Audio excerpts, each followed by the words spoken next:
আর ভালো লাগছে না আসলে। আজকে মসজিদে গেলাম ঈশার সময়, যা কজন বন্ধু বান্ধব চিনি সবার মুখে একটাই কথা। তখন আমার মনে পড়লো যে আসিয়ার বিষয়টা তো ভুলে গেলাম আমরা সবাই। এখন আসলো লামিসা, তারপরে কে আসবে আবার। প্রবলেম হচ্ছে খেলোয়াড় আরেক বেটার বউ বিয়ে করে ফেলছে এবং ঘর সংসার করতেছে দিব্যি। মজার একটা বিষয় দেখেন, আদালতে মামলা চলতেছে, আদালত কিন্তু একবারও বলে নাই যে তুমি নির্দোষ প্রমাণ হওয়া পর্যন্ত আলাদা থাকো তোমরা। আদালত বলে নাই এটা। আমি বুঝি নাই, আমি আইন কারণ বুঝি না। আমি দুঃখিত যদি আমার কথায় কোনো উকিল ব্যারিস্টার জজ যদি হার্ট হন, আমি দুঃখিত। I am really sorry. একটা বাচ্চা মেয়েকে রেখে, স্বামীকে রেখে, ডিভোর্স না দিয়ে, মানে খোলা তালাক না নিয়ে, ইসলামী বাংলাদেশে যে আইন আছে ইসলাম পারিবারিক বা কিছু একটা, ওই অনুযায়ী নিজেকে মুক্ত না করে আরেকবারের সাথে বিয়ে বসে গেছে। বছর পর বছর মামলা চলতেছে, আদালত একটাবার বললো না যে তুমি ওকে তালাক দাও নাই।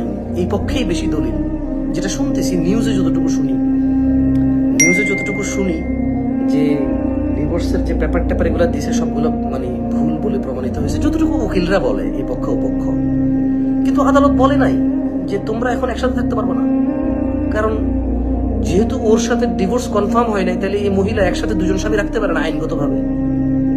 সো যদি ও আগের স্বামীর সাথে সংসার না করতে চায়, তালাক কনফার্ম হওয়া পর্যন্ত ও আলাদা থাকবে। যেদিন তালাক কনফার্ম হবে তারপরে সে বিয়ে করবে, ইদ্যত পালন করে, যদি মুসলমান হয়। যদি ইসলামের পরও না করে তাহলে রাষ্ট্রে যেটা আছে সে সেটা করবে, তার বিষয়। রাষ্ট্র যদি এই আইন, ডক্টর কামাল এবং এই বর্তমান যারা আইন কারণ প্রচারণা করে, তারা যদি আখেরাতে মানুষকে বাঁচাইতে পারে, নিজেকে বাঁচাতে পারে, বাঁচাবে, সমস্যা তো নাই। খেলোয়াড় আরেক বেটার বউ বিয়ে করে ফেলছে, ব্যভিচারের দায়, বছর পর বছর মামলা চলে, সুরাহা করতে পারতেছে না। একটা মেয়ে মা ছাড়া বড় হয়ে গেল। অনেক আগে শুনছি আমি এই ঘটনাটা, অনেক আগে শুনছি। ছোট একটা বাচ্চা মেয়েকে রেখে, ওই মেয়েটা হয়তো এখন নিজেও বিবাহযোগ্য হয়ে গেছে কিনা আমি জানি না, বাট বড় হয়ে গেছে হয়তো। মা ছাড়া মেয়েটার সম্মান কোথায়? তার মা তার বাপকে মানে তার মা এবং তার বাপের ডিভোর্স না হয়ে, তালাক না হয়ে আরেকবার সাথে চলে গেছে।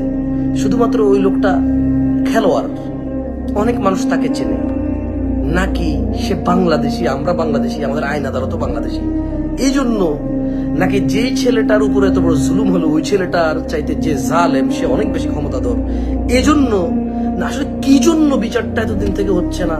কি জন্য ব্যভিচারিণীরা সমাজে শাস্তি পাচ্ছে না, আর এখন 12-13 বছরের, 7-8 বছরের মেয়েরা লালসার শিকার হচ্ছে?